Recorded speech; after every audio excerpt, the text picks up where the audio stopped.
By the time he died, his empire stretched further than any empire in human history had ever reached. But he didn't start as a ruler, or even as a warrior. He started as an abandoned child, left to starve on the open steppe with nothing but his mother and his siblings. This is the story of how that child became Genghis Khan. He was born around 1162 and given the name Temujin. His father, Yasuge, was a minor chieftain among the Mongol tribes. The steppe his family lived on was unforgiving. Tribes constantly raided each other. Alliances shifted overnight. Survival depended entirely on strength and loyalty. When Temujin was only about 9 years old, his father was poisoned by rival tribesmen during what was supposed to be a peaceful encounter. Yasuge died shortly after returning home. What happened next nearly destroyed the family completely. Without Yasuge's protection, his own tribe abandoned them. They rode away, taking the livestock and support that kept the family alive, leaving Temujin's mother, Hoelun, alone with her children on the open steppe. Hoelun refused to let her children die quietly. She kept them alive by foraging roots, fishing, and hunting whatever small game she could find. It was a brutal, humiliating existence for a family that had once held status among their people. Tension within the family grew as resources stayed scarce. A bitter dispute broke out between Temujin and his older half-brother, Better, over hunted game and standing within the family. The conflict ended in violence. Temujin killed his own half-brother. It was a brutal act, but in the world he lived in, it secured his position as head of the family at an extremely young age. His hardships were far from over. Years later, Temujin was captured by a rival clan, former allies of his father who now saw him as a threat. He was enslaved and forced to wear a wooden restraint around his neck, a humiliating device meant to prevent escape.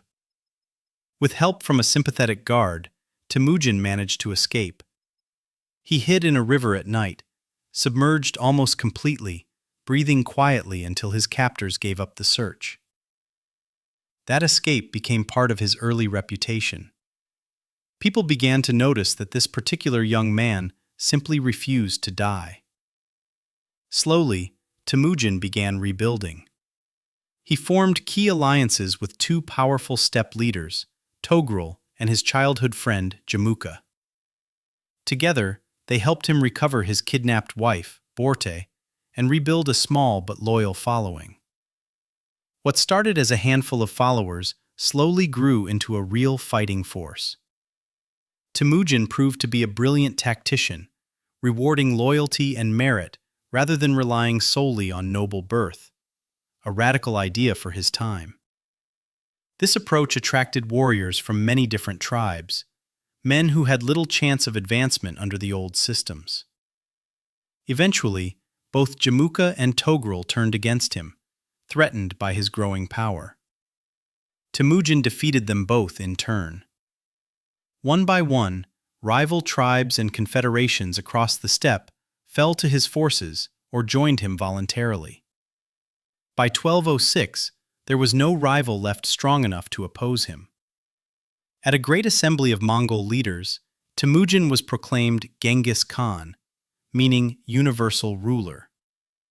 For the first time, the fractured, warring tribes of the Mongolian steppe were united under a single banner. Genghis Khan didn't stop at unification.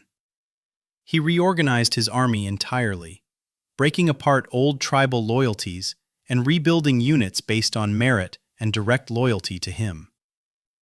This discipline, combined with brutal efficiency, fast cavalry, and coordinated tactics, made the Mongol army nearly unstoppable. Over the following 2 decades, his armies conquered an almost unimaginable amount of territory, sweeping through northern China, Central Asia, and deep into the Middle East and Eastern Europe. By the time his conquests were finished, the Mongol Empire stretched from the Pacific Ocean to the edges of Europe, the largest contiguous land empire the world has ever known. This empire was not built gently. Cities that resisted were often destroyed completely, and the human cost of his campaigns was staggering. Genghis Khan remains, to this day, one of history's most feared and controversial figures. Yet his empire also brought unexpected order. He established laws that applied equally across tribal lines, protected trade routes across Asia, and allowed religious freedom for the diverse peoples now living under Mongol rule. In 1227, Genghis Khan died while putting down a final rebellion.